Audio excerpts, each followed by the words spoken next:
Good morning, students. Now, this is the fifth session or fifth period, we can say, and the today's session, the main objectives are we are going to learn about the colloidal state of matter. We have already studied about the type of solution, colloidal, suspension, and two solution in class 9th. Here we are going to focus upon the colloidal solutions or colloidal state of matter, or simply it is called colloid. और ये बहुत important topic है और इसके ऊपर हमारा अभी 2-3 continuous session होगा and we will learn about the two terms dispersed phase and dispersion medium, इसका मतलब समझेंगे। और आज के सेशन में हम लोग क्लासिफिकेशन ऑफ कोलाइड पढ़ेंगे। बच्चों, आपको कोलाइड का क्लासिफिकेशन, प्यूरिफिकेशन, प्रॉपर्टीज़, ये सारी चीज़ें टॉपिक वाइज पढ़नी है और डिटेल में पढ़नी है। So on the topic colloid we have 3 or 4 sessions. So this is the first session for colloid. So classification of colloid in 3 different ways. First, physical state of dispersed phase and dispersion medium के आधार पर देखेंगे। nature of interaction between dispersed phase and dispersion medium के आधार पर देखेंगे। और type of particles of the dispersed phase. So ये आज का हमारा ऑब्जेक्टिव है। तो सबसे पहले बच्चों, कोलाइडल स्टेट ऑफ मैटर है क्या, या कोलाइडल सॉल्यूशन किसे कहते हैं, या सिंपली कोलाइड क्या होता है। Now see here there are 3 type of solution, true solution, colloidal solution and suspension. और ये जो सॉल्यूशन के जो टाइप्स हैं बच्चों, एक्चुअली वो डिपेंड करता है साइज ऑफ पार्टिकल्स पे। जो सॉल्यूट के पार्टिकल्स होते हैं सॉल्यूशन में, उसका साइज कैसा है। आप यहाँ देख सकते हो कि ट्रू सॉल्यूशन में 1 नैनोमीटर से कम साइज होता है, यानी बहुत माइक्रोस्कोपिक पार्टिकल्स होते हैं। और सस्पेंशन में ग्रेटर देन 100 नैनोमीटर होता है। इसका मतलब क्या हुआ, इसका मतलब तो यही हुआ ना कि कहीं ना कहीं कोलाइडल का साइज जो होता है वो इन दोनों के बीच में होगा। 1 नैनोमीटर से बड़ा होगा और 100 नैनोमीटर से छोटा होगा। तो एक तरीके से state in which the size of particle is between 10⁻⁻9 to 10⁻⁻6 meter, they can pass through filter paper but not through animal or vegetable membrane. ये फिल्टर पेपर से पास कर सकते हैं, यानी कि पार्टिकल्स उतने बड़े नहीं हैं, उनका जो रेंज है उतना बड़ा साइज नहीं है कि वो फिल्टर पेपर को पास ना करे। They can pass through filter paper but they can not pass through the vegetable membrane और एनिमल मेम्ब्रेन्स, उसको वो पास नहीं कर सकते हैं। कुछ ज़रा सा यहाँ साइज़ की हम डिस्कशन कर लेते हैं। जैसे हमने कहा ट्रू सॉल्यूशन में लेस देन 10⁻⁻9 मीटर और नैनोमीटर, हमने 1 नैनोमीटर की चर्चा की थी। तो actually 1 nanometer is equal to 10⁻⁻9 meter. Clear है। और यहाँ 1 नैनोमीटर से लेकर 100 नैनोमीटर के बीच का अगर पार्टिकल का साइज़ हो तो कोलाइडल होता है, यानी कि 10⁻⁻9 मीटर से लेकर 10⁻⁻7 मीटर। और सस्पेंशन में ग्रेटर देन 100 नैनोमीटर, यानी ग्रेटर देन 10⁻⁻7 मीटर। तो बच्चों, नैनोमीटर, मीटर, पिकोमीटर, जैसे यहाँ पीएम की बात की गई है, पिकोमीटर, तो ये कन्वर्जन है, but we are discussing only in the terms of unit nanometer. तो आपको इतना तो समझ में आ गया होगा कि पार्टिकल के साइज के ऊपर डिपेंड करता है। Just we have a difference between these 3 type of solution. Our main aim to focus upon the colloidal solution, हम उसके ऊपर ही मेनली फोकस करेंगे। लेकिन यहाँ पर हम जरा सा इन तीनों सॉल्यूशन के बीच में एक सरसरी निगाह से देख लेते हैं कि क्या डिफरेंस है। सबसे पहला बच्चों, डिफरेंस नेचर की बात करो तो ट्रू सॉल्यूशन क्या होता है, होमोजीनियस होता है।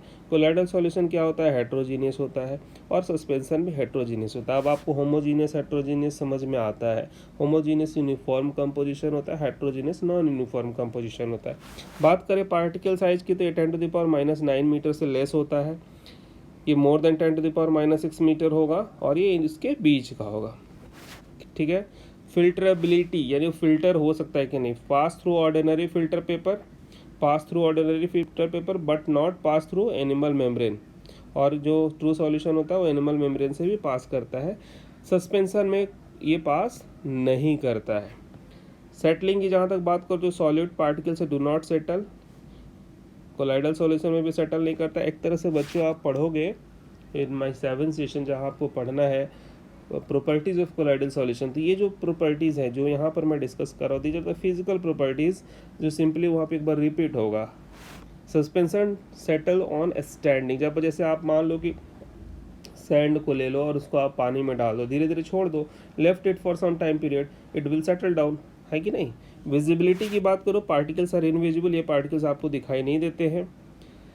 यहाँ पर आप चर्चा करेंगे टिंडल इफेक्ट की, scattering of light by the particles observe under ultra microscope, यानी यहाँ पर टिंडल इफेक्ट की चर्चा आती है। और यहाँ पर तो पार्टिकल्स आपको नेकेड आई से ही दिखाई देता है। सिंपल एक ब्लड की चर्चा करो और सैंड इन वाटर की चर्चा करें। ब्लड के जो पार्टिकल्स हैं आपको आरबीसी जो डिफरेंट सेल्स है वो आपको नहीं दिखते हैं, but they are visible under ultra microscope, microscope में हम उसको देख सकते हैं। सस्पेंशन में आपको तो सैंड ऐसे ही दिखाई देता है, समझ में आ रही है बात को ना। डिफ्यूजन, डिफ्यूज क्विकली डिफ्यूज करता है, डिफ्यूज स्लोली धीरे धीरे डिफ्यूजन होता है, यहाँ कोई डिफ्यूजन नहीं होता।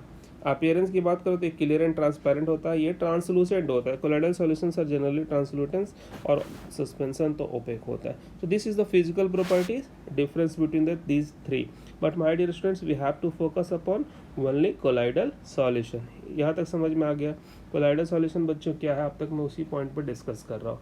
कोलाइडल सॉल्यूशन जिसमें पार्टिकल्स का साइज जो होगा वो 10 टू द पावर -9 मीटर से 10 टू द पावर -7 मीटर के बीच का होगा, जिसको हम फिल्टर पेपर से फिल्टर कर सकते हैं। लेकिन एनिमल और वेजिटेबल मेम्ब्रेन से वो फिल्टर्ड नहीं होगा, वो स्कैटरिंग ऑफ लाइट को शो करेगा, ठीक है ना। ये प्रॉपर्टीज आपको याद रखनी होगी। Okay, these are the difference characteristics of properties. Now there are two terms, dispersed phase and dispersion medium. बच्चों आपने सॉल्यूशन के बारे में पढ़ा है, आप कहते हो कि सॉल्यूशन का एक कंपोनेंट है सॉल्यूट और दूसरा कंपोनेंट है solvent. Similarly now when we are talking about the colloidal solution or colloid, simply it is called colloid. It means there are two different terms used, that is the dispersion medium and dispersed phase, and these are similar to the solute and solvent. Colloid system is heterogeneous, heterogeneous होता है, जिसमें आपको यहाँ देख सकते हो कि कहीं ना कहीं वाटर है और वाटर के ड्रॉपलेट्स है। Actually these are the droplets of water, जिसको मैं रेड कलर से इंसर्कल कर रहा हूँ, ये वाटर के ड्रॉपलेट्स हैं। और ये जो आपने देखा येलोइस कलर में वो डिस्पर्सन मीडियम है। इसका मतलब क्या हुआ, इसका मतलब ये हुआ कि dispersed phase is that phase present in A small proportion and just like solute. जैसे आप सॉल्यूशन के लिए सॉल्यूट टर्म का यूज़ करते हो, कोलाइड में आप या कोलाइडल सॉल्यूशन में आप डिस्पर्स्ड फेज का मतलब है जिसका अमाउंट कम हो, जो स्मॉल प्रोपोर्शन में हो। जैसे यहाँ देख लो, स्वाभाविक रूप से जो वाटर है वो स्मॉल प्रोपोर्शन में है, कम अमाउंट में है, और ऑयल ज़्यादा है, ठीक है ना। और ये डिसकंटिन्यूअस फेज है, जबकि यहाँ पे कहीं कहीं पार्टिकल्स इसके आपको दिखाई दे रहे हैं। और डिस्पर्सन मीडियम को हम कॉन्टिन्यूअस फेज भी मानते हैं, और it is that phase in which is present in excess, और it is equivalent to solvent. जैसे हम सॉल्यूशन के लिए सॉल्वेंट टर्म का यूज़ करते हैं, वैसे यहाँ पर हम डिस्पर्सन मीडियम का यूज़ करेंगे कोलाइडल सॉल्यूशन में। तो बच्चों आपको दो चीज़ समझ में आ गया ना, डिस्पर्स्ड फेज और डिस्पर्सन मीडियम। डिस्पर्स्ड फेज तो सॉल्यूट की तरह होगा, डिस्पर्सन मीडियम जो सॉल्वेंट होगा। तो यानी जैसे अगर आप ब्लड की बात करो तो ब्लड में क्या है, डिस्पर्सन मीडियम आपका क्या होगा, प्लाज्मा होगा, ठीक है ना। और डिस्पर्स्ड फेज क्या होगा, उसमें आरबीसी डब्ल्यूबीसी डिफरेंट सेल्स होते हैं, platelets, these are the dispersed phase, जो उस प्लाज्मा के अंदर होते हैं, उसका फ्लूइड पार्ट वो डिस्पर्सन मीडियम है। आगे बात समझ में। Okay, so moving further, now example of colloids, blue colour of sky, fog, mist and rain.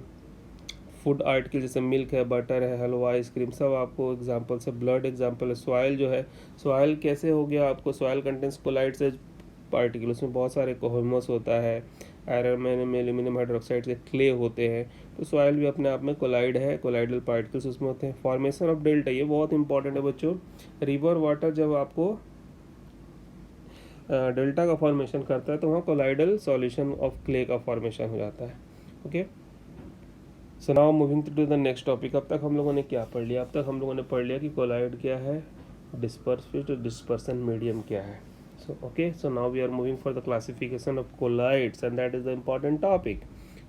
When we are going to classify the colloids, the first method of classification is physical state. Physical state का मतलब आप जानते हो कि वो solid liquid में हमें देखना पड़ेगा। हमें देखना होगा कि dispersed phase और dispersion medium में कौन solid है और कौन liquid है, and according to that different names are given.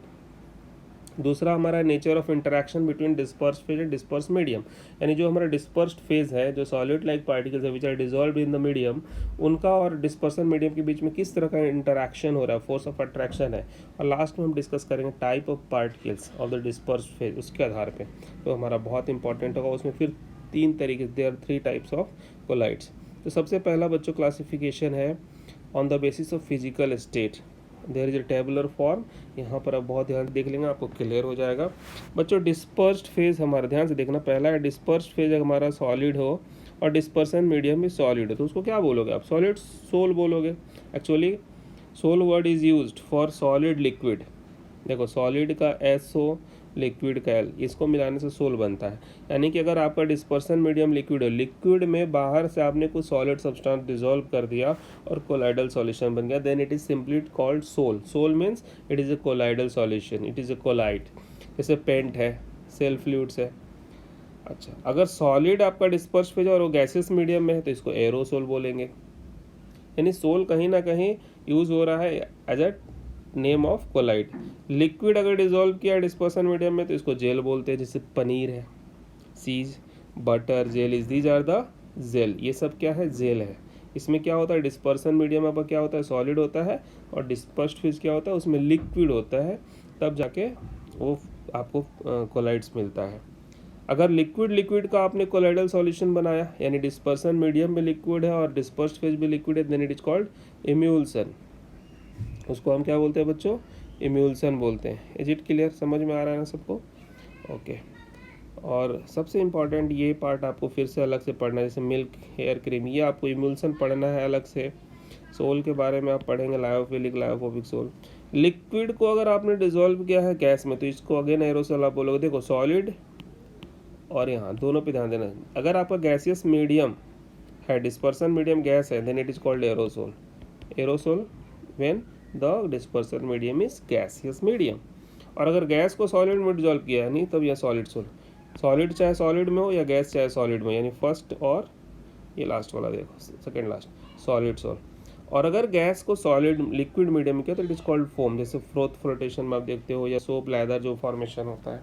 तो my dear student, these are the different type of colloids. वो डिफरेंट टाइप ऑफ कोलाइड्स क्या है, solid sol, sol, aerosol, gel, emulsion, these are the names for the different type of colloids. And what are the basis of this various type of colloid? The main basic for this classification is the physical state of dispersed phase and dispersion medium. Dispersed phase और dispersion medium का जो physical state है उसके basis पे किया है। सबको समझ में आ गया ना? तो ये पहला तरीका है फिजिकल स्टेट के बेसिस पे। अब हम बात करते हैं nature of interaction between dispersed phase and dispersion medium के आधार पे, यानी कि 2 तरीके से क्लासिफिकेशन होगा, and it is a very very important point. आप इसको जरूर बच्चे अच्छे से याद रखिएगा, मैंने यहाँ इंपॉर्टेंट लिख दिया है। एक है आपको लायोफिलिक और एक है लायोफोबिक। फिलिक मतलब क्या होता है, अट्रैक्टिंग। फोबिक मतलब क्या होता है, रिपेलिंग। लायोफिलिक जैसे आपने पढ़ा हाइड्रोफिलिक, ये वहाँ क्या पढ़ते हो आप, वाटर के थ्रू अट्रैक्शन होना। हाइड्रोफोबिक, वाटर के थ्रू रिपल्सन होना। तो माय डियर स्टूडेंट्स, लायोफिलिक अगर आपका जो सॉल्वेंट अट्रैक्टिंग नेचर रखता हो, लिक्विड लविंग नेचर रखता हो कोलाइडल सॉल्यूशन में, और कोलाइडल सॉल्यूशन के जो 2 डिफरेंट कंपोनेंट्स हैं, कौन से कंपोनेंट्स हैं, डिस्पर्सन मीडियम और डिस्पर्स्ड फेज, अगर इन दोनों के बीच में अट्रैक्शन हो तो लायोफिलिक सोल है। और अगर इन दोनों में रिपेलिंग नेचर हो तो उसको क्या बोलोगे, लायोफोबिक सोल बोलोगे या लायोफोबिक कोलाइडल सॉल्यूशन बोलेंगे। तो इन दोनों के बीच के डिफरेंस को जरा सा यहाँ पर हम लोग देख लेते हैं, क्या है डिफरेंस। तो ये डिफरेंस आपसे एग्जाम में पूछा जा सकता है, it is important part, you should learn about it and you should remember it. Lyophilic sol, there is force of attraction between dispersed phase and dispersion medium, यानी डिस्पर्स फेज और dispersion medium के बीच में बच्चों एक प्रकार का force of attraction यहाँ लगता है। लायोफोबिक सोल क्या है, there is no affinity between dispersed phase and dispersion medium. Disperse phase और डिस्पर्सन मीडियम के बीच में कोई एफिनिटी नहीं होगी, कोई अट्रैक्शन नहीं होगा, ठीक है ना। लायोफिलिक सोल को बनाने के लिए prepared by shaking disperse phase with dispersion medium, simply अगर आप सेकिंग कर दोगे तो ये बन जाएगा। इसको बनाने के लिए आपको इनडायरेक्ट मेथड जैसे पेप्टाइजेशन, हाइड्रोलिसिस, इलेक्ट्रोडिस्पर्सन, ये डिफरेंट मेथड्स हैं जिसके बारे में आगे पढ़ेंगे भी आप। लायोफिलिक सोल का प्रिपरेशन मेथड आपको पढ़ना है, वहाँ पेप्टाइजेशन टर्म आएगा, तो किसी पर्टिकुलर मेथड्स के थ्रू बनता है। दीज आर सेल्फ स्टेबलाइज्ड, इसको स्टेबलाइज करने के लिए स्टेबलाइजिंग एजेंट चाहिए, आपको आगे हम बताएंगे कि स्टेबलाइजिंग एजेंट क्या होता है, और हम पढ़ेंगे लायोफोबिक सोल का प्रिपरेशन पढ़ेंगे। यहाँ आप इतना याद रखिए कि लायोफिलिक सोल चूँकि ऑलरेडी वहाँ पे डिस्पर्सन मीडियम और डिस्पर्स्ड फेज के बीच में एक प्रकार का फोर्स ऑफ अट्रैक्शन है, तो ऑब्वियसली वो सेल्फ स्टेबलाइज होगा। दीज आर रिवर्सेबल सोल, ये इंपॉर्टेंट है, ये रिवर्सेबल सोल है, लेकिन ये इरिवर्सेबल सोल्स है, यानी एक बार अगर ये कोलाइडल सॉल्यूशन बन गया, सोल फिर से मैं बता रहा हूँ सोल क्या है बच्चों, sol is a type of colloidal solution, एक प्रकार का कोलाइडल सॉल्यूशन है जहाँ पे sol, SO for solid, L for liquid, solid disperse phase है और लिक्विड क्या है, डिस्पर्सन मीडियम। तो सोल क्या होता है, SO फॉर सॉलिड और L फॉर लिक्विड, ये है आपको dispersed phase and this one is dispersion medium। Clear, okay. तो इसमें जैसे एग्जांपल बच्चों जरूर याद रखना, गम्स है, स्टार्च है, आपको ये प्रैक्टिकल सेशन में भी पढ़ना है, preparation of colloidal solution of starch, वहाँ लायोफिलिक में आपको स्टार्च एल्ब्यूमिन का पढ़ना है, लायोफोबिक सोल्स ऑफ आपको फेरिक हाइड्रोक्साइड सोल का फॉर्मेशन पढ़ना है, ये आपको प्रैक्टिकल में भी है, पहला ही प्रैक्टिकल है आपका। रिजिट क्लियर, तो आपको लायोफिलिक और लायोफोबिक सोल बच्चों समझ में आ गया, यहाँ तक क्लियर है? किसी को भी कोई प्रॉब्लम हो आप जरूर कमेंट करिए, and your all comments, your all points which are asked to me will be sure and 100% solve. Okay, तो अब हम पढ़ते हैं थर्ड मेथड ऑफ क्लासिफिकेशन की तरफ, based on type of particles of the dispersed phase. अब ये important है बच्चों समझना कि डिस्पर्स्ड फेज के जो पार्टिकल्स होंगे उसके ऊपर ये डिपेंड करता है क्लासिफिकेशन। ये जो क्लासिफिकेशन, जो थर्ड क्लासिफिकेशन है हमारा, वो डिपेंड करेगा based on type of particles of dispersed phase, और यहाँ पर ये 3 तरीके से क्लासीफाई होता है हमारे स्टूडेंट। पहला है multi molecular colloid, macromolecular colloid and associated colloids. बहुत ध्यान से सुनिएगा, मल्टी मॉलिक्यूलर, मैक्रोमॉलिक्यूलर और एसोसिएटेड कोलाइड्स, ये बहुत ही इंपॉर्टेंट है, कई बार एग्जाम में पूछा जा चुका है, पूछा जाता है। Lyophilic, lyophobic sols are also important topic, and multi molecular, macromolecular and associated colloids, जहाँ पर आप मिसल का फॉर्मेशन पढ़ेंगे, और हमारा जो नेक्स्ट सेशन होगा वो इसी से स्टार्ट होगा, मिसल फॉर्मेशन से स्टार्ट होगा। तो ये 3 इंपॉर्टेंट आपके टॉपिक्स हैं कोलाइड्स के बारे में, कि पहला मल्टी मॉलिक्यूलर क्या है, मैक्रोमॉलिक्यूलर कोलाइड क्या है, और एसोसिएटेड कोलाइड्स क्या है। अगर आप इसको देखना चाहें तो टेबुलर फॉर्म में हम यहाँ पर इनके डिफरेंस को पहले आपको बता देते हैं, और डिटेल में एक्सप्लेनेशन भी हम कर लेंगे। तो सबसे पहला बच्चों है मल्टी मॉलिक्यूलर कोलाइड्स क्या होता है। एक्चुअल में they are form by the aggregation of large number of atoms और molecules which generally have diameter less than 1 nanometre. My dear students, अगर आपको मल्टी मॉलिक्यूलर कोलाइड बनाना है, ध्यान से समझिएगा इस बात को, तो सबसे पहली बात कि जो पार्टिकल्स आप जिसको डिसोल्यूशन करने जा रहे हो, डिस्पर्सन मीडियम में आप डालने जा रहे हो, उस पार्टिकल का पहले साइज वो एटम्स और मॉलिक्यूल के रूप में होगा, और उसकी जो साइज होगी वो 1 नैनोमीटर से लेस होगी।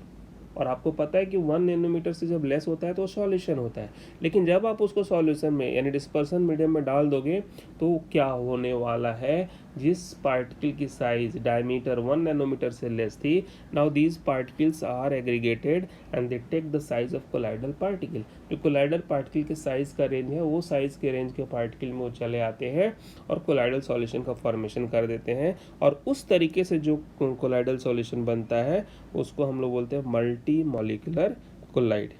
आपको समझ में आ गया कि मल्टी मॉलिक्यूलर कोलाइड क्या है? इस चीज़ को हम यहाँ पर फिर से एक बार क्लियर करके दिखा देते हैं। मल्टी मॉलिक्यूलर कोलाइड्स क्या, वो डिफरेंस फॉर्म में तो है ही।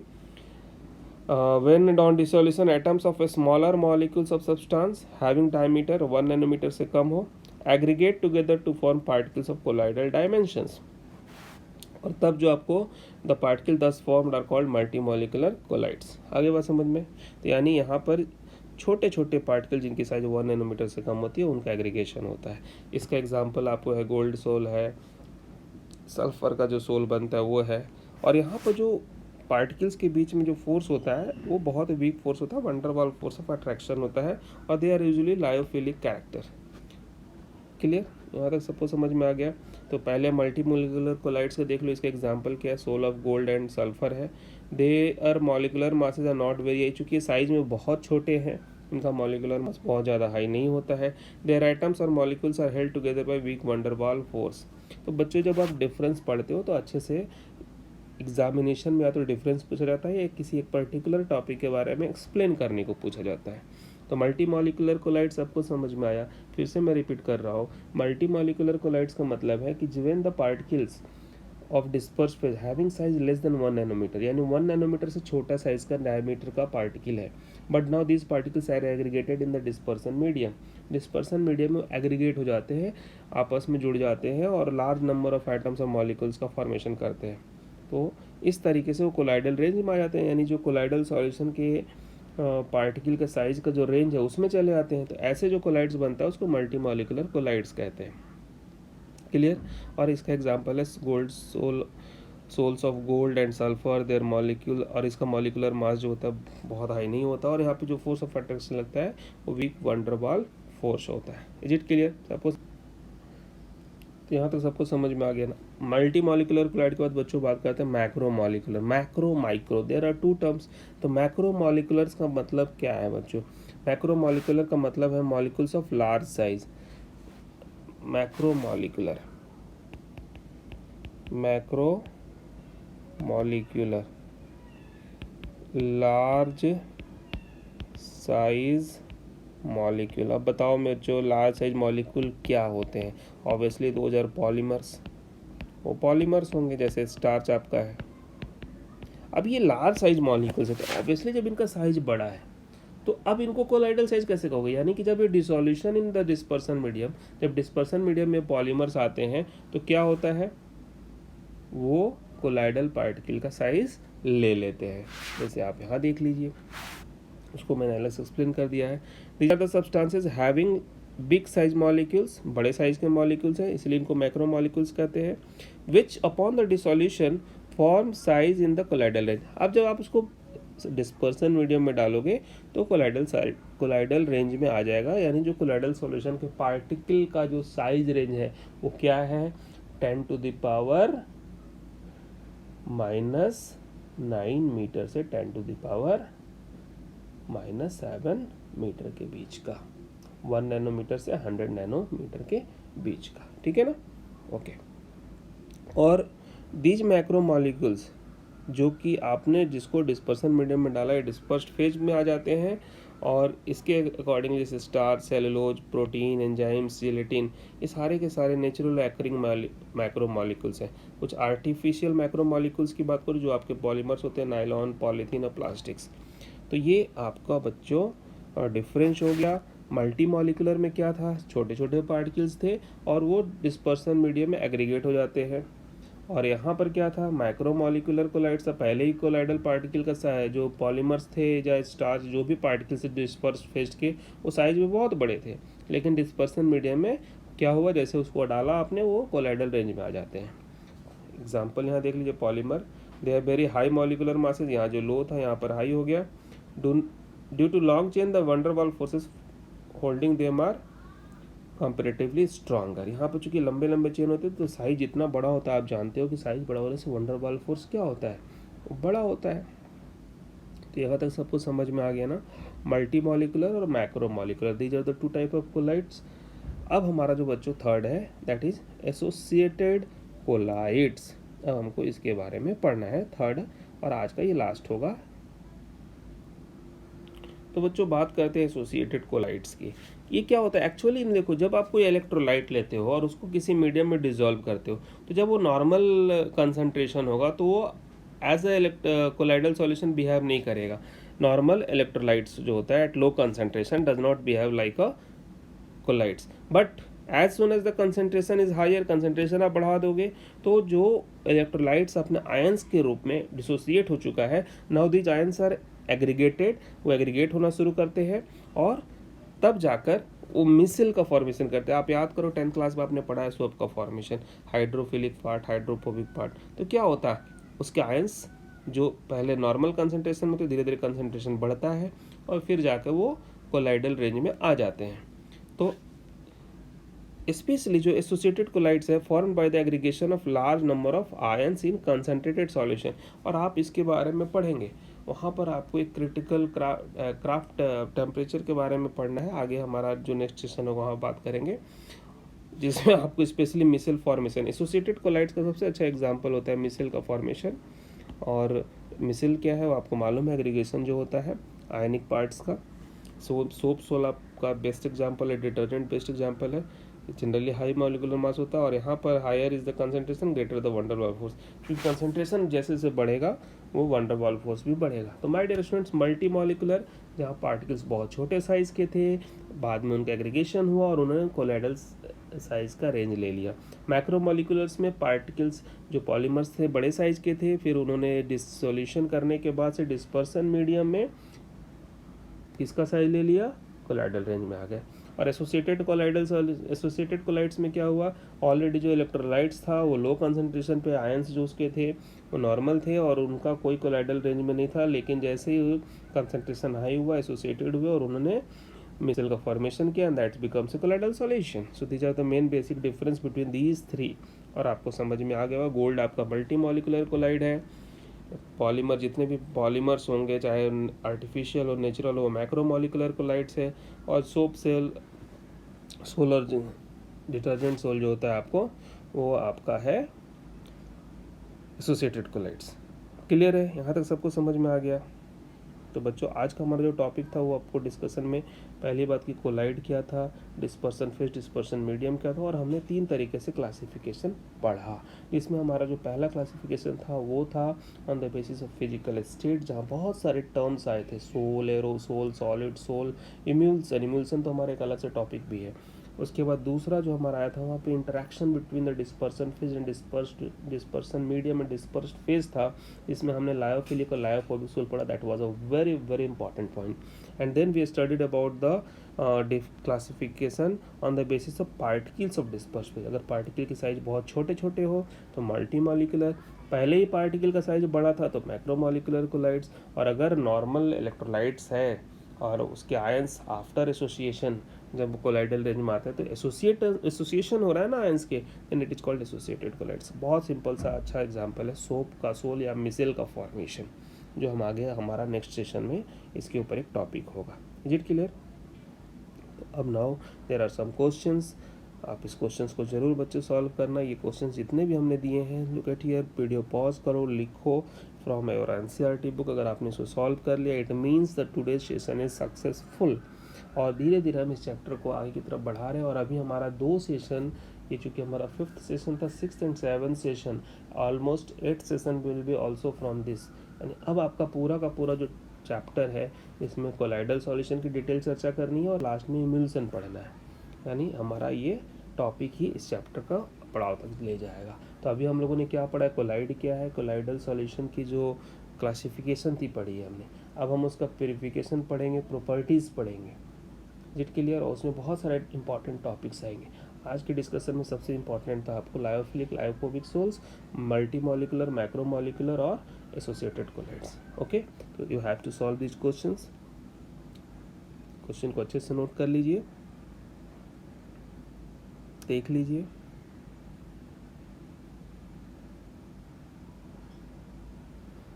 So thanks for watching, and I hope all of you are getting benefit from these videos and you are 100% completing your syllabus, my dear students। बहुत सारे बच्चे अभी जो है इस वीडियोस को नहीं देख रहे हैं, and as per their attendance I am seeing that they are not going through the videos।